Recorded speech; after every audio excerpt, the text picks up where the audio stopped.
Bonjour à tous et à toutes, j'ai le plaisir de te retrouver pour ce nouveau podcast.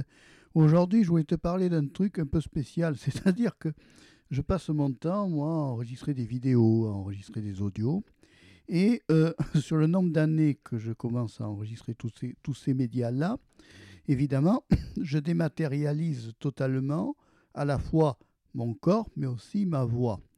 Et à force de dématérialiser la voix et le corps, il arrive un moment où le cerveau sature. C'est-à-dire que quand on crée du contenu constamment, que ce soit en audio comme en vidéo, il y a un moment donné où le cerveau de l'humain atteint une certaine limite et n'arrive plus à gérer la partie qu'il a en matérialisé, c'est-à-dire de toi quand tu bouges tous les jours, quand tu penses, quand tu vis, quand tu vis tous les jours, que tu penses, que tu te déplaces, que tu converses avec les gens, et la version dématérialisée, puisque nous dématérialisons en permanence, à la fois des instants de vie dans des vidéos de balades en pleine nature et autres, mais aussi nous dématérialisons aussi notre visage et nous dématérialisons nos pensées du jour, nos instants de pensée, et nous enregistrons ça sur des médias qui font que c'est le seul média, la vidéo et l'audio, où quand tu es mort, quelqu'un pourra écouter encore,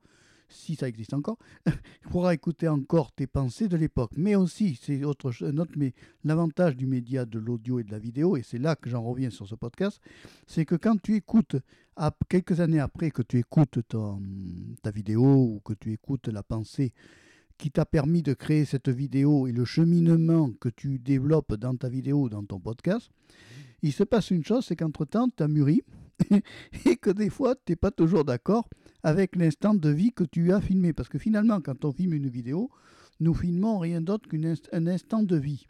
Et cet instant de vie que nous filmons est gravé à jamais aux médias où c'est publié, si tu veux. Bon, c'est pour ça qu'il faut faire attention non seulement à ce que l'on publie, mais à ce que l'on dit aussi en audio, en vidéo comme en audio. Pourquoi ? Parce que ça s'adresse à un public assez généralisé, et que ce public généralisé, automatiquement, ça va être le pire juge que toi, si tu veux.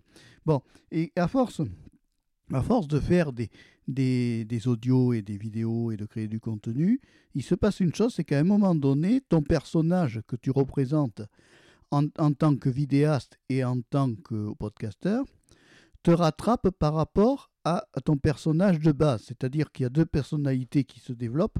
Il y a la personnalité du côté créateur, c'est-à-dire ce que j'exprime actuellement se rentre dans la peau de Marc Péchaud 3, si tu veux, en tant qu'audio comme en tant que vidéo. Mais il y a aussi la personnalité, la propre personnalité, qui est différente des fois selon l'état au moment où on filme. C'est-à-dire que par exemple, là aujourd'hui j'enregistre cet audio, qui va devenir plus tard une vidéo. Bon, mais je l'enregistre selon un certain état d'esprit, un certain moment de ma vie. C'est un parcours, un instant de vie que je sauvegarde, qui sera réécoutable, si tu veux, dans des années, où je pourrai réécouter ma pensée de ce jour, avec un certain mûrissement, et en sachant que quand nous vivons notre vie de tous les jours, le trois quarts du temps, nous n'avons pas le moyen de réécouter la pensée que nous avions il y a 6 mois, il y a 1 an ou il y a 2 ans. Ni nous n'avons pas le moyen, si tu veux, comment dire, de revenir sur des sujets qu'on a traités il y a 2 ans. Il n'y a que dans le domaine de la vidéo et de l'audio où tu peux réécouter ta pensée de l'instant, quelques années après, et automatiquement te faire un jugement de cette pensée-là, qui des fois est complètement tout autre, parce qu'il y a une évolution du corps humain ou du cerveau, même du cerveau, qui fait que ça perturbe, parce que, si tu veux, c'est un peu, comme disait le film, le retour vers le futur, mais là, c'est retour vers le passé.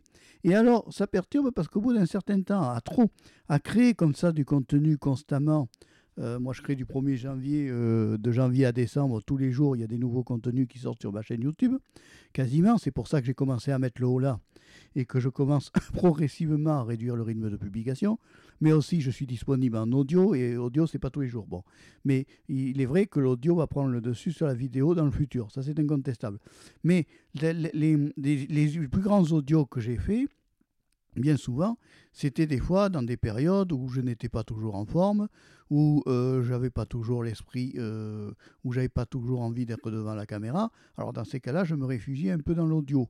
Ça permet aussi de protéger un peu notre vie privée, enfin, notre image. Mais le problème qu'il y a, c'est que à trop tourner des audios ou des vidéos, ok, ça distrait un public, c'est merveilleux, ils sont contents, ils ont du nouveau contenu, ils continuent à t'écouter, c'est merveilleux. Mais toi, au bout d'un certain temps, ça te vide. Ça te vide. Et alors, c'est le seul moment où quand tu te connectes à ta chaîne ou à ta chaîne de podcast, tu peux voir par la date du podcast ou par la date de la pensée que tu as enregistrée, tu peux voir et réécouter la pensée que tu as enregistrée, chose que normalement, dans la vie de tous les jours, tu peux pas. On ne peut pas concrètement réécouter la pensée qu'on avait il y a un an, début janvier. Si je te dis à quoi tu pensais en janvier, tu vas me dire, oh là, ça date, je ne sais plus moi, j'ai oublié. Voilà. Tandis que ce seul média qui est l'audio et la vidéo te permet de récupérer des pensées de l'époque et de les réécouter après, d'une façon simple et claire du reste, et ça permet aussi de se faire un jugement sur le présent passé, parce que nous vivons constamment, que ce soit le créateur de contenu comme l'homme de tous les jours, nous vivons constamment dans un présent passé, c'est-à-dire que nous enregistrons dans le présent un produit qui va pas être dans le passé de jour demain. Donc, en réalité, quand on enregistre une vidéo ou une audio, tu es dans de l'instant éphémère. Voilà. C'est-à-dire que tu enregistres un produit de l'éphémère qui devient concret et qui devient pérenne par rapport à ta vie, qui est complètement opposée, si tu veux, à la vie normale d'un humain. C'est-à-dire que la vie normale d'un humain, par exemple, on a un instant de vie que l'on vit tous les jours, et cet instant de vie que l'on vit tous les jours va être effacé au profit du lendemain qui sera complètement différent, par exemple le lendemain. Mais le corps humain n'a pas prévu un effet rétroactif, si tu veux, dans la vie que tu mènes, pour pouvoir avoir un effet rétroactif où tu peux aller voir, par exemple, ce que tu faisais il y a un an. Tu ne peux pas le revoir dans la vie humaine normale. Mais dans la vidéo ou dans l'audio, tu peux aller revoir une vidéo que tu as faite, par exemple, il y a 5 ans, et voir cet instant de vie que tu as enregistré. C'est très difficile à expliquer, mais enfin, j'essaye.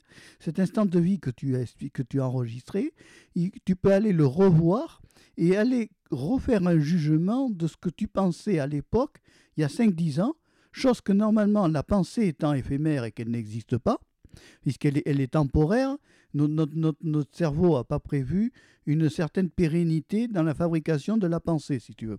Et automatiquement, cette fabrication de la pensée, qui est automatiquement éphémère, donc qui ne tient pas, puisque c'est dans l'instant présent qu'on a une idée, et qu'après cette idée s'en va au profit d'une autre activité que l'on fait plus tard.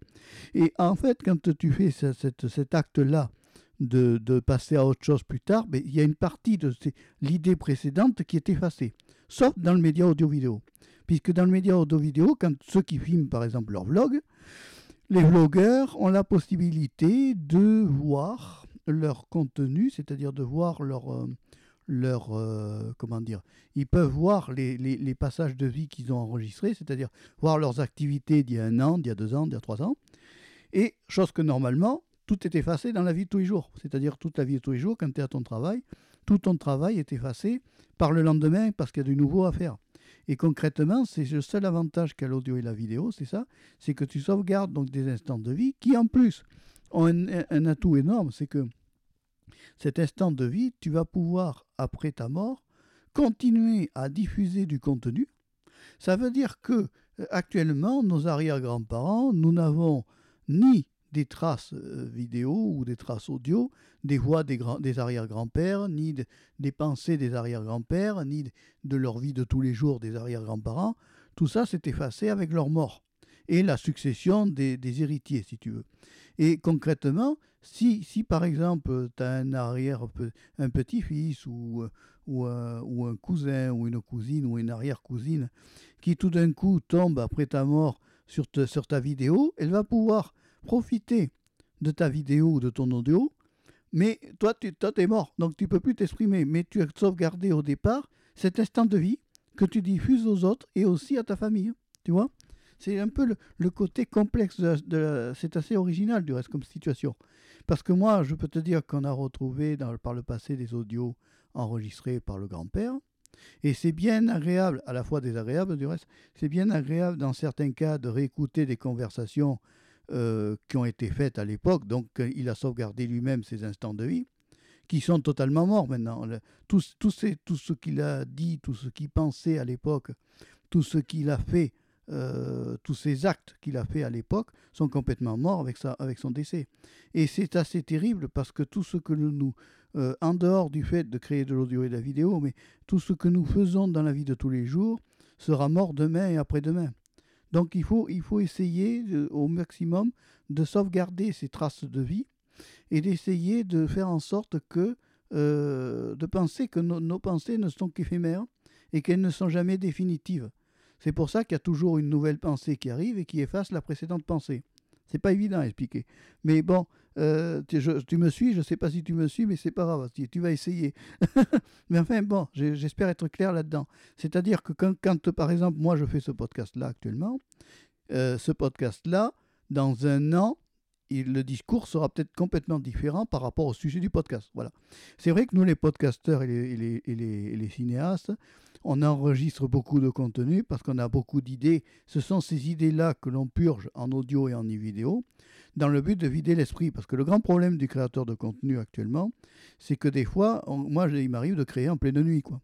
C'est-à-dire j'ai des nuits où je dors et que le cerveau tourne et qui crée du contenu même encore la nuit. C'est assez une torture du reste, c'est fatigant, quoi.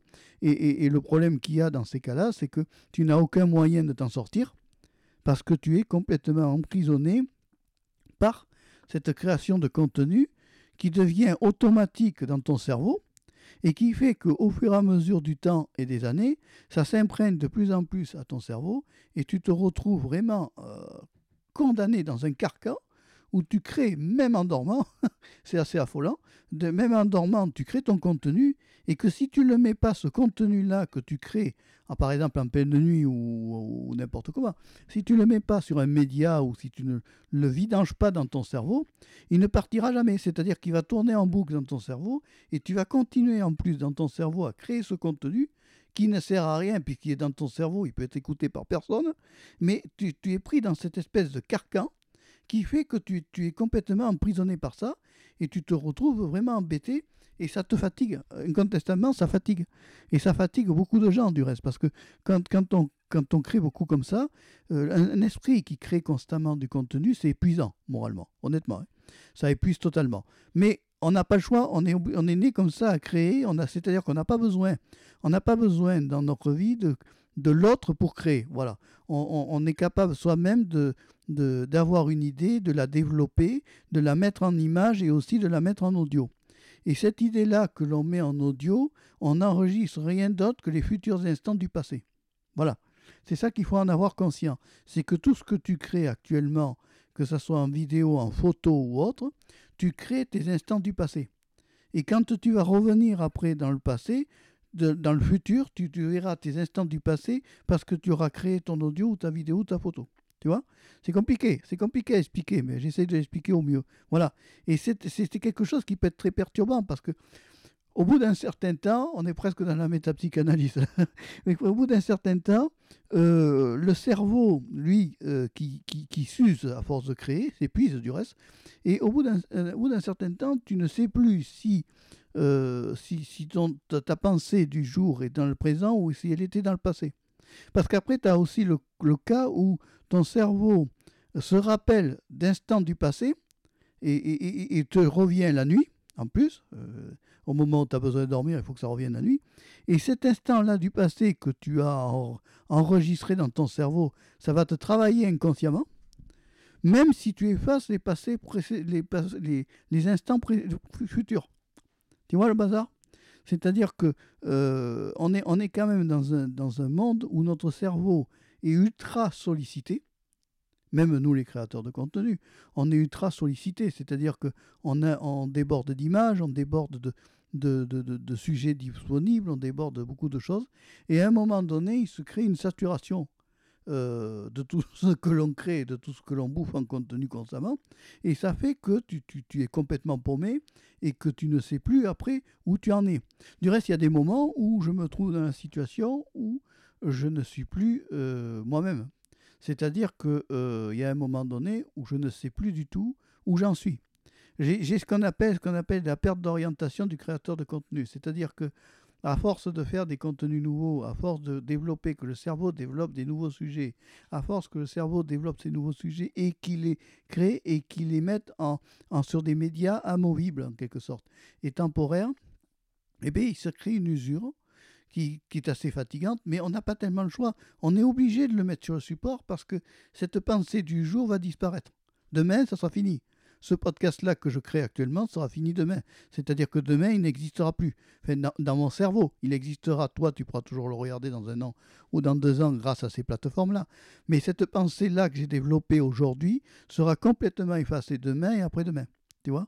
Donc, il est très important que chaque personne, quand elle a, par exemple, une personne âgée ou autre, qu'elle enregistre ses passages audio et en audio ou en vidéo parce que dans le futur, quand la personne sera morte, il ne restera plus rien. À l'inverse du créateur de contenu qui, lui, il restera une trace de son passage. Si les plateformes n'effacent pas tout ou suppriment pas tout, ça, là-dessus, on n'a aucune garantie dans la pérennité de ça. Tu comprends ? Tu comprends ce raisonnement ? C'est pas facile, hein, mais on fait ce que l'on peut. Et ça tourne, moi, mon truc, au fait. Ah oui, 16-23, c'est bon. Je débute encore avec le Zoom H5, alors il faut que j'arrive à m'habituer, tu comprends. Et des fois, comme c'est un peu gris, bon, en fait, ça va, on arrive à le lire quand même. Sauf que j'ai changé récemment de lunettes, alors je te dis pas le bazar. Oui, parce qu'on a séparé la vue de près de la vue de loin, parce que pour l'ordinateur, il fallait des lunettes spéciales anti-lumière bleue, si tu veux, avec un traitement que l'on fait sur le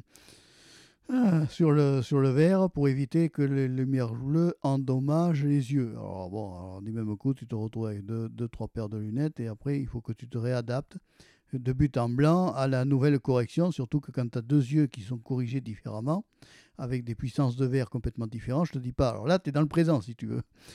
Mais après, dans le passé, je serai tout à fait adapté et tout ira très bien. Voilà, c'était juste un petit podcast que je voulais faire comme ça pour te partager ces pensées-là.